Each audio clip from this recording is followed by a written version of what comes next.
Hare Krishna, good morning. is reading Srimad-Bhagavatam. I was planning to have the Bhagavatam class in English this morning. For a change, we have one English-speaking devotee in the audience. So, Om Namo Bhagavate Vasudevaya. Om Namo Bhagavate Vasudevaya. Om Namo Bhagavate Vasudevaya. Om Namo Bhagavate Vasudevaya. Om Namo Bhagavate Vasudevaya. Narayanam Namaskritya. Narayanam Namaskritya. Naram Chaiva Narottamam. Naram Narottamam. Devim Saraswatim Vyasam. Devim Saraswati Vyasam. Tadujaya Mudirayet. Tajaya Mudiraye. Nashtaprayeshu Bhatreshu. Nastaprayesha Bhatreshu. Nityam Bhagavata Sevaya. Nityam Bhagavata Sevaya. Bhagavatyuttama Shloke. Bhagavatyuttama Shloke. Bhaktir Bhavati Naistiki. Bhakti Bhavati Naistiki. Second. So we are reading 6th canto, chapter 4, the Hamsa Gohya prayers, and from here the text 46.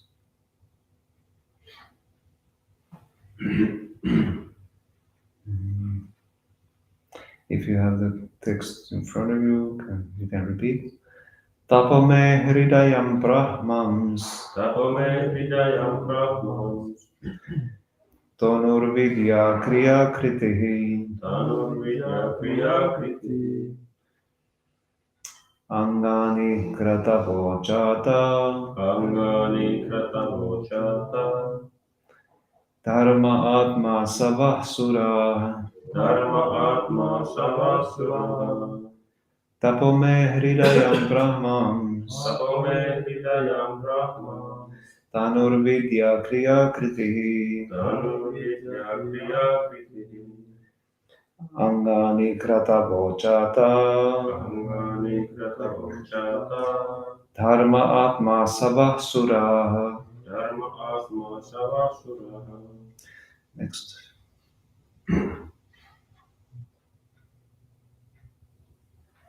Tapome hridayam brahmams. Tapome hridayam brahmams. Dhanurvidya kriya kriti. Tanurvidya kriya kriti. Angani kratavojata. Angani kratavojata. Dharma atma savasura. Dharma atma savasura. Tapome hridayam brahmams. Tapome hridayam brahmams. Tanurvidya kriya kriti. Dhanurvidya kriya kriti. Angani kratavojata. Angani kratavojata. Dharma atma savasura. Dharma atma savasura. Tapaha. Tapaha. Austerities like mental control, mystic yoga, and meditation.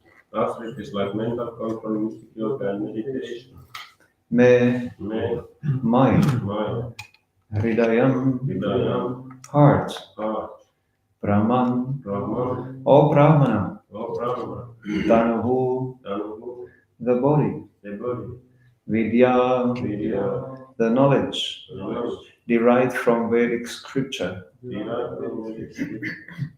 Kriya, spiritual activities, Akritihi, form, Angani, the limbs of the body, Kratavaha, the ritualistic ceremonies and sacrifices mentioned in the Vedic literature. The ritualistic ceremonies and sacrifices mentioned in the Vedic literature. Chataha, completed. Dharmaha, the religious principles for executing the ritualistic ceremonies. The religious principles for executing the ritualistic ceremonies. Atma, my soul. Asavaha, life heirs. Suraha, the demigods who execute my orders in different departments of the material world. The demigods who execute my orders in different departments of the material world. Translation and purport by His Divine Grace Bhaktivedanta Swami Maharaj Srila Prabhupada Ki Jai. My dear Brahmana, austerity in the form of meditation is my heart. Vedic knowledge in the form of hymns and mantras constitute my body. And spiritual activities and ecstatic emotions are my actual form. The ritualistic ceremonies and sacrifices, when properly conducted, are the various limbs of my body. The unseen good fortune proceeding from pious or spiritual activities constitute my mind, and the demigods who execute my orders in various departments are my life and soul. Purport. Sometimes atheists argue that since God is invisible to their eyes, they do not believe in God. For them, the Supreme Lord is describing a method by which one can see God in his impersonal form. Intelligent persons can see God in his personal form, as stated in the Shastra. But if one is very eager to see the Supreme Personality of Godhead immediately, face to face, he can see the Supreme Lord through this description, which portrays the various internal and external parts of his body. To engage in tapasya or denial of material activities is the first principle of spiritual life. Then there are spiritual activities such as performance of Vedic ritualistic sacrifices, study of the Vedic knowledge, meditation upon the Supreme Personality of Godhead, and chanting of the Hare Krishna Maha Mantra. One should also respect the demigods and understand how they are situated, how they act, and how they manage the activities of the various departments of his material world. In this way, one can see how God is existing and how everything is managed perfectly because of the presence of the Supreme Lord. As the Lord says in Bhagavad Gita 9:10, Maya kyaksena prakriti suyate sachara charam hetunanena kamteya jagat viparivartate. This material nature is working under my direction, O son of Kunti, and it is producing all moving and non-moving beings. By its rule, this manifestation is created and annihilated again and again. If one is unable to see the Supreme, although he is present as Krishna in his various incarnations, one may see the Supreme Lord's impersonal feature according to the directions of the Vedas by seeing the activities of material nature. Anything done under the direction of the Vedic injunctions is called dharma, as described by the order carriers of Yamaraj. Srimad-Bhagavatam 6.140. Veda pranihito dharmo yadharmas tad viparyayaha Vedo narayana sakshat svayambhur iti sushruma. That which is described in the Vedas constitutes dharma, the religious principles, and the opposite of dharma, that is religion. The Vedas are directly the Supreme Personality of Godhead, Narayana, and are self-born. This we have heard from Yamaraj. In this connection, Srila Madhavacharya comments, Tapo bhimani rudrastu Vishnur hridaya ashritaha Vidyarupa tathai Roma Vishnustanam upashrita Sringaradya kriti gata Kriyatma pakasashanaha Angesu kradava sarve madhyadehe cha dharmarat Prano vayus chitta gato Brahmadya Svesus Devata. The various demigods and are all acting under the protection of the Supreme Personality of Godhead, and according to their various actions, the demigods are differently named. Person translation again. Tapame hridayam brahmam stanur vidya kriya kriti annani krata vochata dharma atma sabasura. My dear Brahmana, austerity in the form of meditation is my heart. Vedic knowledge in the form of hymns and mantras constitute my body. And the spiritual activities and ecstatic emotions are my actual form. The ritualistic ceremonies and sacrifices, when properly conducted, are the various limbs of my body. The unseen good fortune proceeding from pious or spiritual activities constitute my mind, and the demigods who execute my orders in various departments are my life and soul. Om Agyanati Brahmasya Gyananjana Salakaya Chakshurumilitam Yena Tasma Shri Gurave Namaha Mukam Karoti Vachalam Pangam Manhayate Giri Yat Kripatam Maham Bande Shri Gurum Dintaranam Paramanandamadhamam Shri Chaitanya Ishwaram. So I beg the blessings of all the assembled Vaishnavas and seniors, both here in the temple room as well as there in the internet world, so I can speak about Srimad-Bhagavatam truthfully, beneficially, and pleasingly, especially for my own purification. Hare Krishna. So, does anybody remember some similar kind of verses somewhere in our Bhakti Shastras? Anything comes to mind? In Bhagavad Gita, there is so many.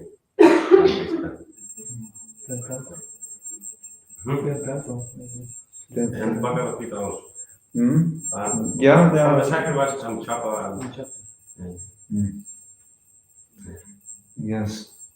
So here Krishna is comparing different items in his worship as different parts of his body. So this is the Hamsa prayers after Daksha has prayed the prayers or offered the prayers, and Krishna is responding. So there are different verses in Bhagavad Gita and Srimad-Bhagavatam. Like in Bhagavad Gita here, Krishna is speaking about these ritualistic ceremonies and sacrifices. When properly conducted, are the various limbs of his body. And Bhagavad Gita, chapter 9, verse 16 is saying also about the ritualistic ceremonies. But it is I who am the ritual, I the sacrifice, the offering to the ancestors, the healing herb, and the transcendental chant. I am the butter and the fire and offering. So when we are performing these ritualistic ceremonies, offering hymns and mantras to Krishna, they are considered, according to this verse, as Krishna says, that they are parts of his body. Also, some similar context is there in Srimad-Bhagavatam, second canto, first chapter, verses 26 to 37, where Krishna is describing Virat Purusha. And for example, there is one verse 33, in which Krishna is saying, "O King, the rivers are the veins of the gigantic body. The trees are the hairs of his body, and the embodiment air, the omnipotent air is his breath. The passing ages are his movements, and his activities are the reactions of the three modes of material nature." So in this way,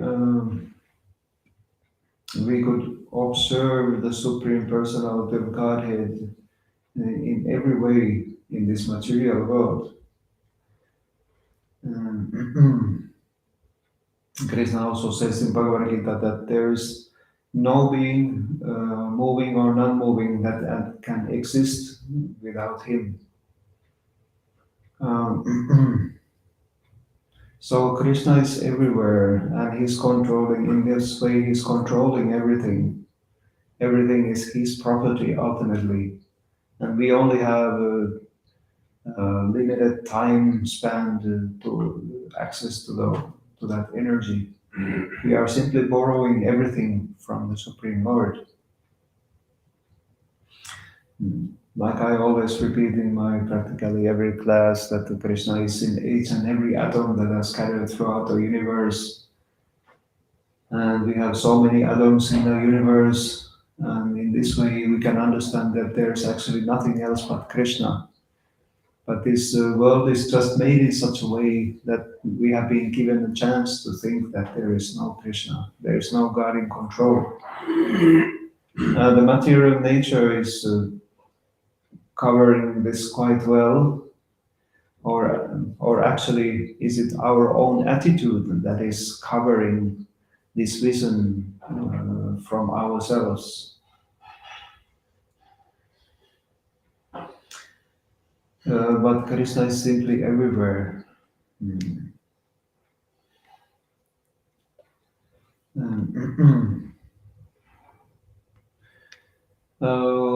One time, Srila Prabhupada was walking with his disciples in a morning walk. They were at the beach, and Srila Prabhupada at one point he had his cane, and he lifted his cane and pointed with the cane to the ocean, and he asked his disciples, "What is this right there?" And one of the disciples said, "It's ocean, Srila Prabhupada."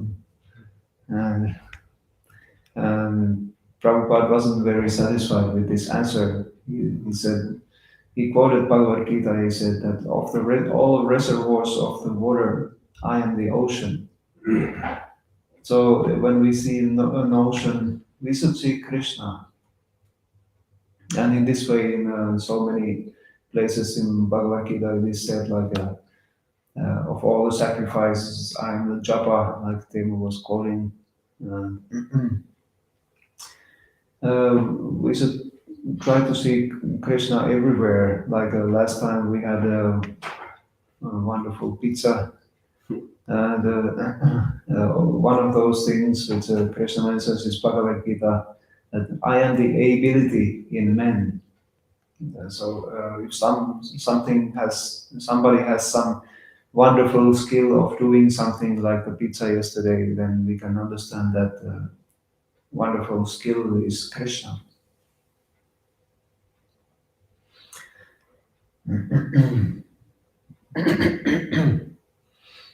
And then one time Prabhupada, disciples of Prabhupada, because they were reading Prabhupada's books and they were dealing with his literature, so they came across with this Mayavadis, conception of Mayavadis, and Prabhupada so many times criticizes them. And then they finally asked, "Who are these Mayavadis?" And Srila Prabhupada said, "You are the Mayavadis." Because we are Mayavadi means that he simply thinks that Krishna is highest manifestation of Brahman. We are dealing with Brahman actually all the time, the impersonal feature of Krishna, and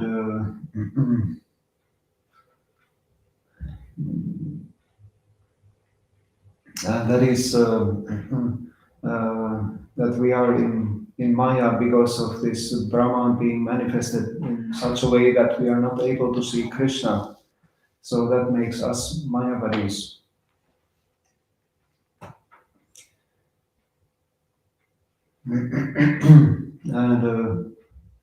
And so, according to this verse, how Prabhupada is dealing the things in this purport,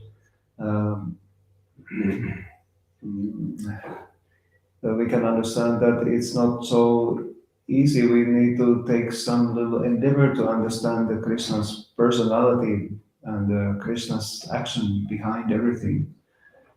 Uh, just like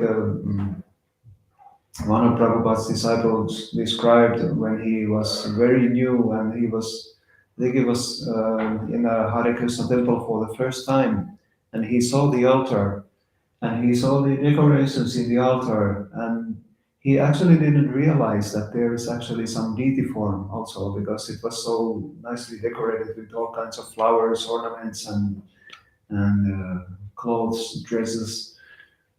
So he didn't realize that there was actually a deity form. So he was only able to see the all the pleasing looking decorations.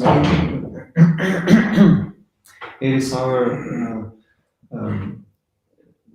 our selfish first priority to see that what is for my enjoyment. But altar, when it's decorated, is definitely beautiful to see, beautiful to look at. Mm.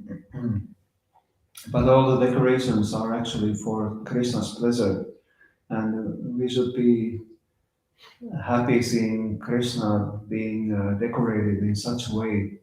So we are trying to make Krishna pleased.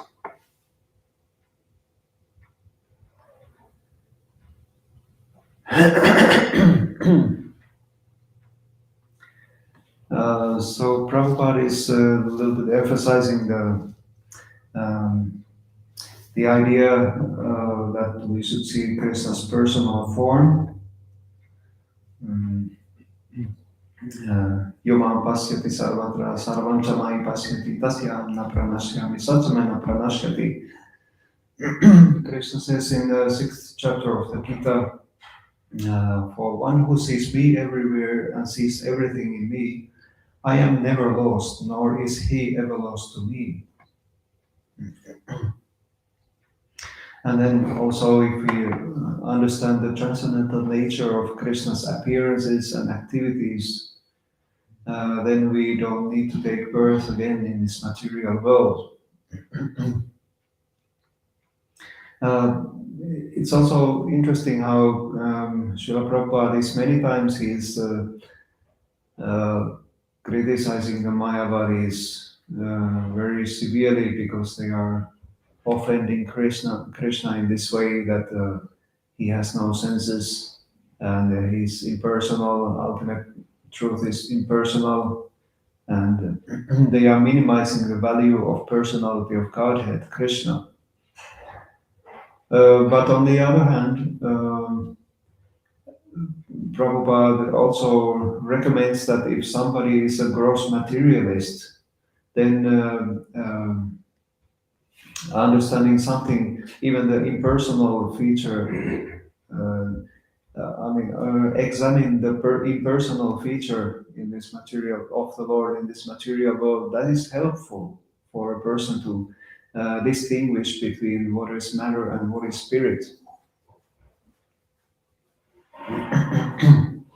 But who would be able to, if we look around, who would be able to really see the personality of Godhead everywhere? Here in the temple, it's easier. We have a deity form of the Lord to look at, but as soon as we step outside, the vision is not so clear there. But Prabhupada was definitely in a category of his own. When we talk about that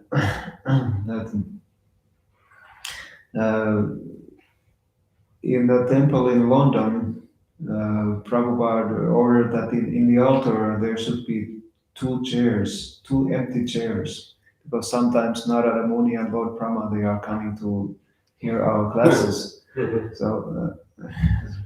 So Prabhupada was definitely on a different level.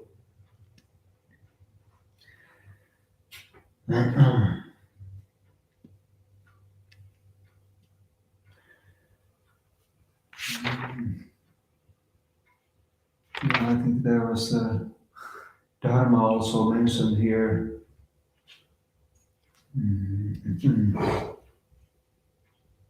Yeah.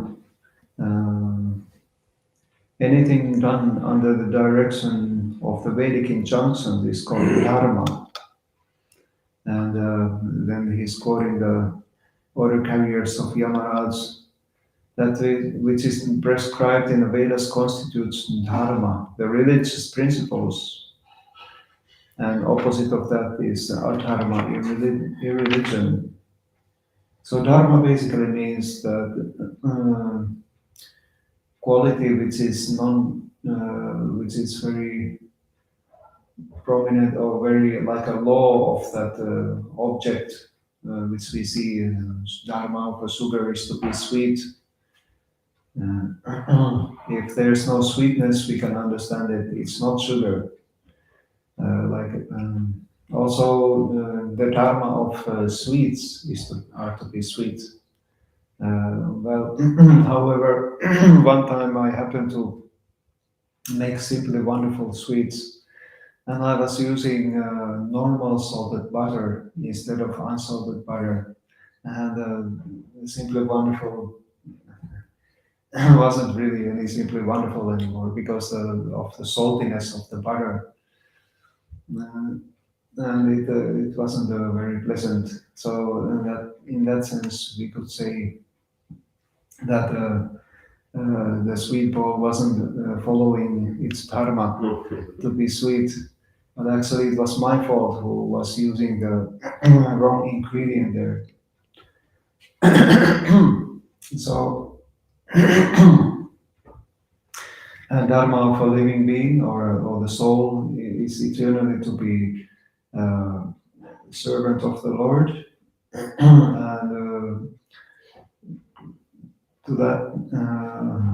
to get to that stage, we have literature how to we have Vedic scriptures in order to for us to understand what we should do in order to bring us to the proper stage of dharma.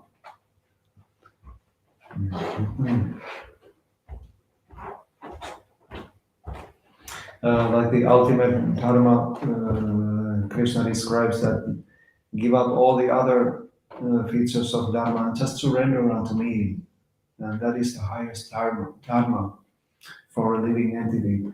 Other dharmas, there might be Vedic injunctions to describe how to gradually come to the states of surrendering fully to the Supreme Lord.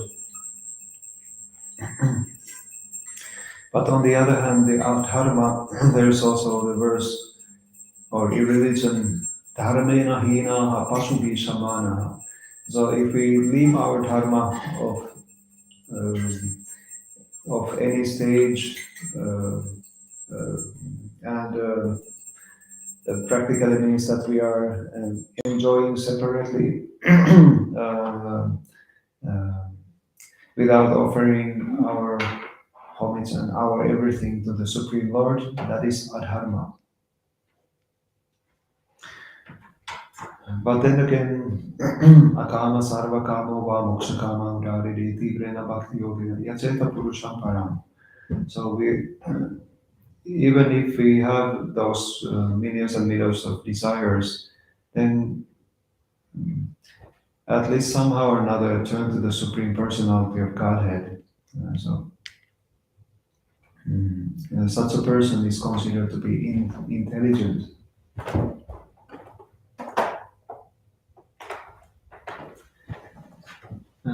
Then there are talks about demigods here.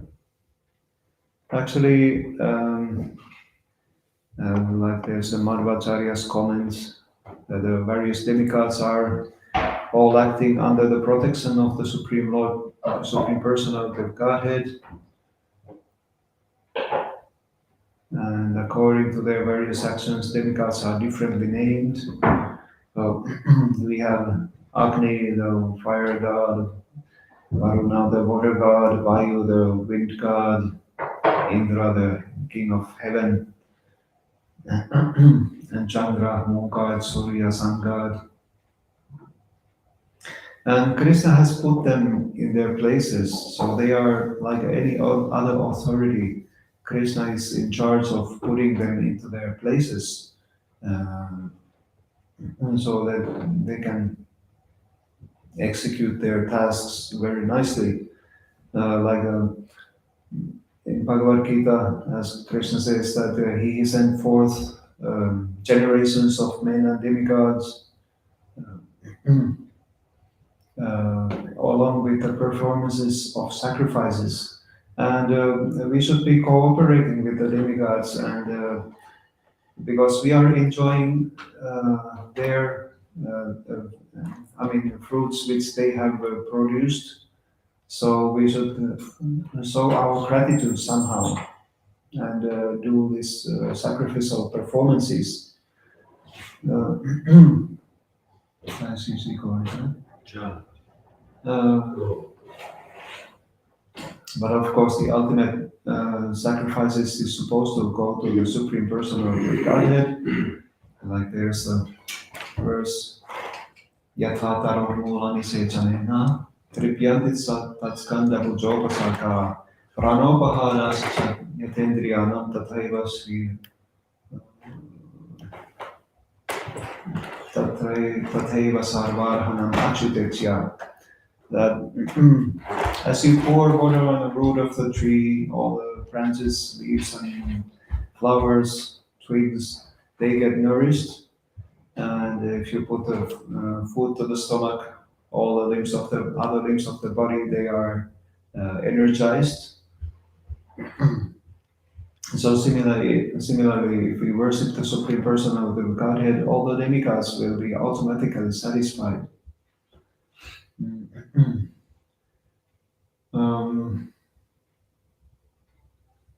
And then Krishna says that in those who are bewildered by material enjoyment, they may start worshipping the demigods, but they are actually worshipping Krishna, but they are doing it in the wrong way.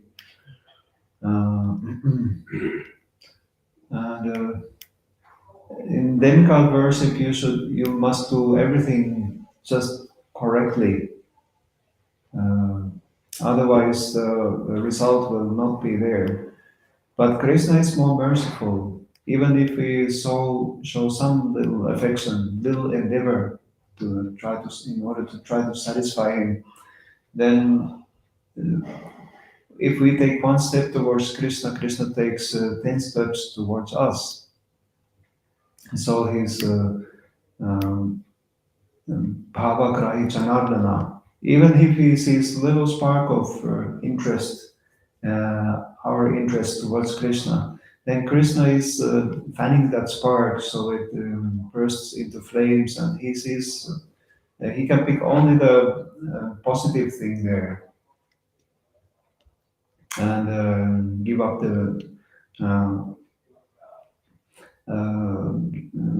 give up seeing all the mistakes here and there, overlook. So it's interesting how here Madhvacharya is quoted. He says that he's protecting, the demigods are protected by the Supreme Personality of Godhead. I mean, he has put them in their places, so he definitely provides them everything they need and they feel protected. But on the other hand, there are verses which say that out of fear of the Supreme Lord, the wind is blowing, and out of fear of the Supreme Lord, the fire is burning. So there's also, as well as we know, when you get a position, you have certain privileges, and then you have certain duties also. Out of duty, you are doing. The level of enjoyment for the demigods is higher than the human beings. They are Sakama devotees. They worship the Supreme Lord. That's why they are getting such an opulent position. But at the same time, they have a desire to enjoy it. One time, actually, Prabhupada said about his disciples, most of my disciples, they just want to go to the heavenly planets, and therefore they are performing mixed devotional service. So we could take a note of that and try to endeavor for as pure devotional service as possible.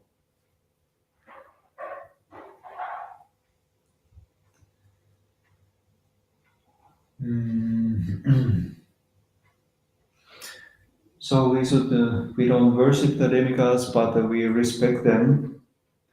Remember to also to respect them because we have a crucial example for the devotees criticizing demigod worshippers. Like in one place of the world, there were lots of Hindus with temples dedicated to demigods, and the devotees were criticizing them a little bit with a harder hand.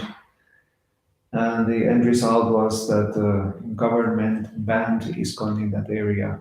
So ISKCON had to be like an underground movement. What it was? What country? Okay, I can mention it's in Singapore. It's still there. And they have to be underground, like in a different name.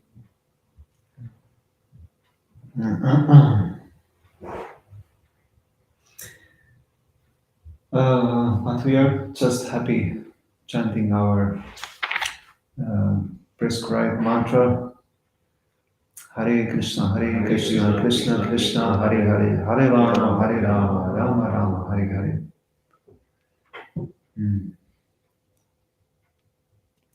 Like it said, Vedic knowledge in the form of hymns and mantras constitute my body.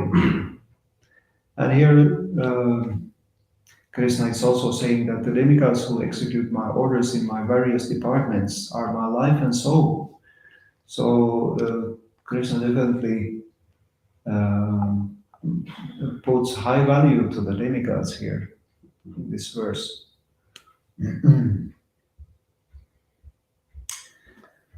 So we should also in that sense respect the demigods, but understand that Krishna is still the Supreme Personality of Godhead. Hare Krishna. And in there, if there are any questions or comments, I'll try to answer. Came to my mind that okay, we are quite small and we have quite limited material powers. But if there is raining and storming and there is some lightning bolts like this, then we can remember that, oh, this is Indra has much more like material power and energy than I have. They are so elevated. So we must be so humble and pay our obeisance. Yeah, definitely. Like today's people, it is said that they try to lord it over material nature. But like that example, how can they lord it over? Like and the classic hilarious example is that when you eat and then try to control your evacuation, you are forced to go and pass everything out after some time. So we are quite powerless in front of material nature. But still we somehow have an idea that we are able to conquer material nature. Not possible, demigods are more powerful.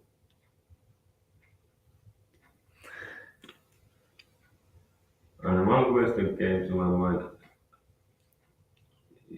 It was not there in that text, but it is said in Bhagavad Gita that in mode of darkness, we see religious activities like irreligious and irreligious activities like religious. So how it's possible? Like, is there so much, so big ahankar, like, and so much darkness that they cannot just see properly that okay, this man is really doing nice with this, but still I'm right. I'm the best. Yeah, I mean, that's the symptom of Kali Yuga. That's how Vedic literature describing the different yugas, the different millenniums, different ages, how they deteriorate one after another. There's a deterioration. This Kali Yuga is practically already an ocean of faults, and people are definitely not seeing things as they are. They are they are thinking of things to be something else. They think a religion to be irreligion and irreligion to be religion, as you mentioned. Well, that's just a natural symptom of Kali Yuga people.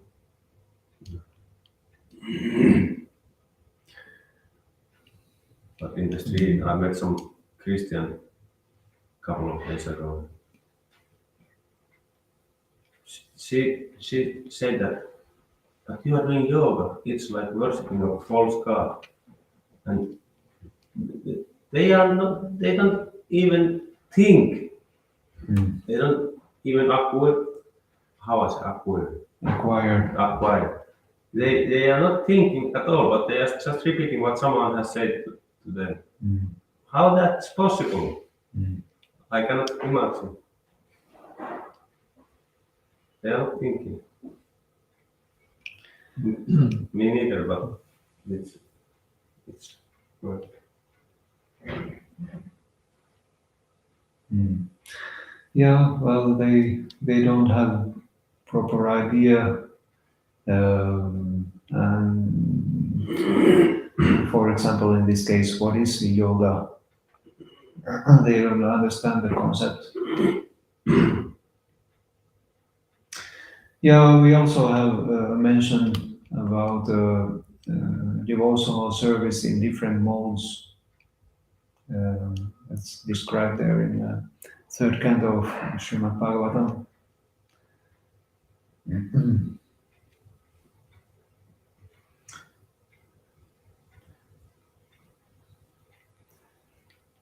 So we could just endeavor for more pure execution of devotional service and more pure understanding.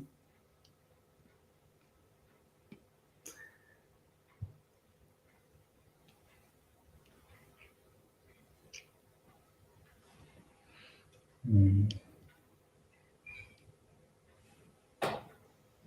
Thank you for the lecture. Those nice points about Krishna consciousness, how we have to remember Krishna by seeing his energies, the personal aspect also by remembering him like a person. Can you maybe say some also advice about our important part for practice about japa? How we can improve this and make it like, because it's very important with every day spend like, a lot of time for this. Maybe we can share something that can help to make this in a better way. Yeah. So how could we improve japa? I think in yesterday's class there was one book recommended. There are some devotees have written some books about improving japa, uh, but then there are the basic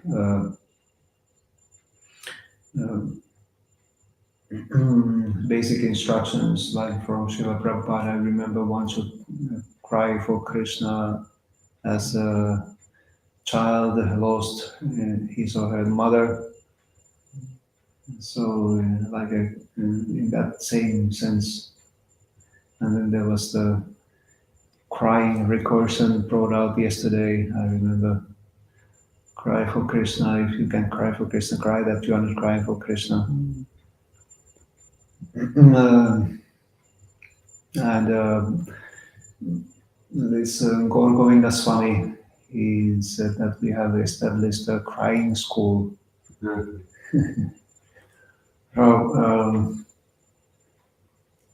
what can I say? When you start your japa, kind of be seriously conscious of what you are doing. I'm also not the best example for that, but I have one kind of method which I can share now. First of all, hear the mantra, or you could also uh, examine whether you are pronouncing the mantra properly or not. Like one time, one fellow devotee in the temple told me that you are not pronouncing Hare very clearly. You know, when you chant japa very quickly, it comes Hare Krishna, Hare Krishna, Krishna Krishna, Hare Hare, Nam Nam Nam Nam Hare. So we are kind of missing some of the Hare and Hare words. And I'm actually remembering one famous musical called My Fair Lady. There was this aristocrat, learned professor who was betting with one of his colleagues that he can make one lower status English lady to become a very high class society lady. So this lady was speaking Cockney style of English. So in Cockney style, they don't pronounce H letter at all. Like there was particularly the name of the place, Hampshire, and then they say it's like Hampshire. So the professor made some kind of a device that if you pronounce that H letter and you blow into a tube, then there's a little flame that goes up a little higher. She did it correctly, that kind of thing. So she was practicing this when